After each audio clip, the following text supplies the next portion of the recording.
কচুরমুখী পছন্দ করেন না এমন মানুষ খুব কমই আছে। আমি তো কচুরমুখী খেতে ভীষণ পছন্দ করি। আমি আজকে সিম্পলভাবে অত্যন্ত মজাদার করে কিভাবে কচুরমুখী রান্না করি সেটি আজকে আপনাদের সঙ্গে শেয়ার করব।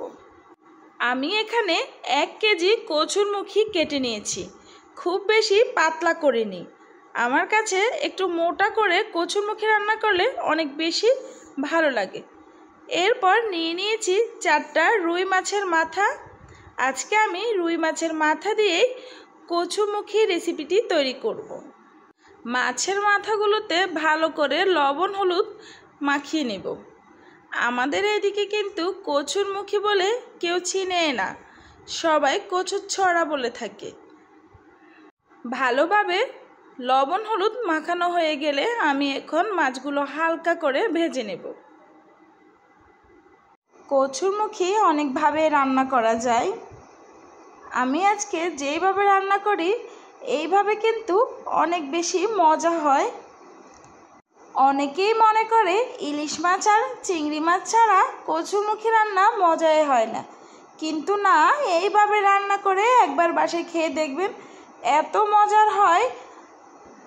পরিবারের সবাই আপনার প্রশংসায় মশগুল থাকবে। আমার মাছগুলো ভাজা শেষ, এবার আমি চলে যাব রান্নাতে। আমি একটি পাতিল বসিয়ে নিয়েছি এবং দিয়ে দিয়েছি মাছ ভেজে রাখা যে তেলগুলো অবশিষ্ট ছিল, সে তেল দিয়ে আমি আজকে রান্নাটা বসাবো। এইভাবে কচুরমুখী রান্না করতে খুব একটা মশলার প্রয়োজন হয় না, অত্যন্ত সাধারণভাবে কচুরমুখী রান্না করে নেওয়া যায়।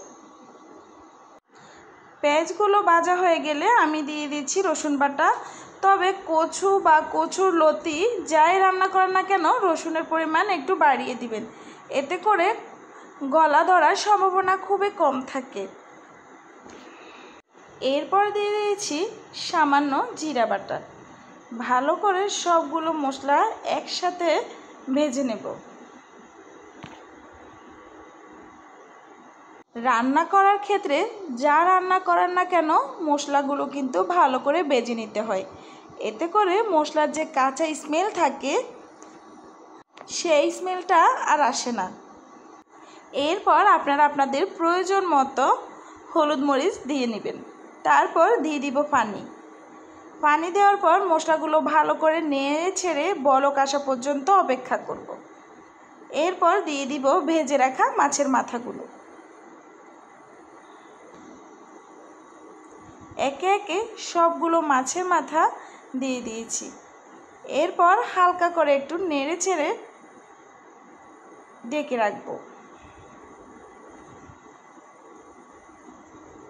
মাছের মাথাগুলো ভালো করে কষিয়ে নেওয়ার জন্য কিছুক্ষণ আমি ঢাকনা দিয়ে ঢেকে রেখেছি। এরপর দেখেন আমার মাছের মাথাগুলো প্রায় কষানো হয়ে গিয়েছে। এখন আমি হালকা একটু নেড়ে ছেড়ে দিচ্ছি। এরপর আমি মাছের মাথাগুলো উঠিয়ে নিয়ে দিয়ে দিয়েছি কচুরমুখীগুলো এবং ভালো করে নেড়ে ছেড়ে নেব। এইভাবে অনেকক্ষণ নেড়ে ছেড়ে কচুরমুখীগুলোকে ভালো করে কষিয়ে নেব। আমি কিন্তু কচুরমুখীগুলোকে মাঝখান দিয়ে ফালি করে নিয়েছি। এইভাবে কচুরমুখী রান্না করলে অনেক বেশি ভালো লাগে। এছাড়াও অনেকে কিন্তু ভয় পায় যে কচুরমুখী সিদ্ধ হবে না। এইভাবে রান্না করলে খুব তাড়াতাড়ি সিদ্ধ হয় এবং কচুরমুখীগুলো হালকা একটু ভেঙে ভেঙে আসে, এতে করে অনেক বেশি ভালো লাগে খেতে। আমি অফ ক্যামেরায় পানি দিয়ে নিয়েছি এবং সেই পানি দিয়ে কচুরমুখীগুলোকে প্রপার সিদ্ধ করে নেব।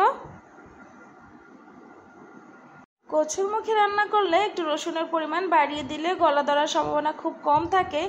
এছাড়াও হালকা একটু লেবুর রস দিয়ে দিলে কচুরমুখী খেলে কোনোভাবে গলা ধরবে না। আপনারা চাইলে হালকা একটু লেবুর রস দিয়ে দিতে পারেন, এতে করে গলা ধরবে না। এই পর্যায়ে আমি কিন্তু চুলার আগুন একদম মিডিয়ামে রেখেছি, যেন ভালো করে কচুরমুখীগুলো ভিতর থেকে সিদ্ধ হয়ে যায়। এবং এই পানিটুকু দিয়ে আমি ভালো করে কচুরমুখীগুলো কষিয়ে নিব।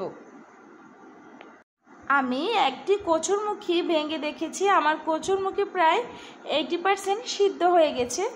এখন আমি দিয়ে দিয়েছি আরও একটু পানি দিয়ে আমি দিয়ে দিব মাছের মাথাগুলো। এরপর আমি হালকা একটু নেড়ে ছেড়ে দেব। এরপর আমি যে পাত্রে মাছের মাথাগুলো রেখেছি সে পাত্রটি ধুয়ে আরও একটু পানি দিয়ে নিয়েছি। এরপর আমি হালকা নেড়ে ছেড়ে দিয়ে ডেকে দিব।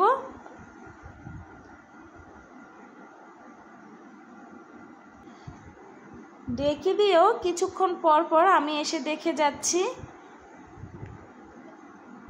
কচুরমুখী রান্না করলে হালকা একটু ঝোলের পরিমাণ বেশি রাখতে হয়, কারণ কচুরমুখী রান্না করলে তরকারিটা বসে যায়। এর জন্য হালকা একটু ঝোলের পরিমাণ বেশি রাখলে ভালো হয়। আমার যেহেতু কচুরমুখীটা হয়ে গেছে, এরপর আমি ধনিয়া দিয়ে সম্পূর্ণ করে নিলাম। ফাইনালি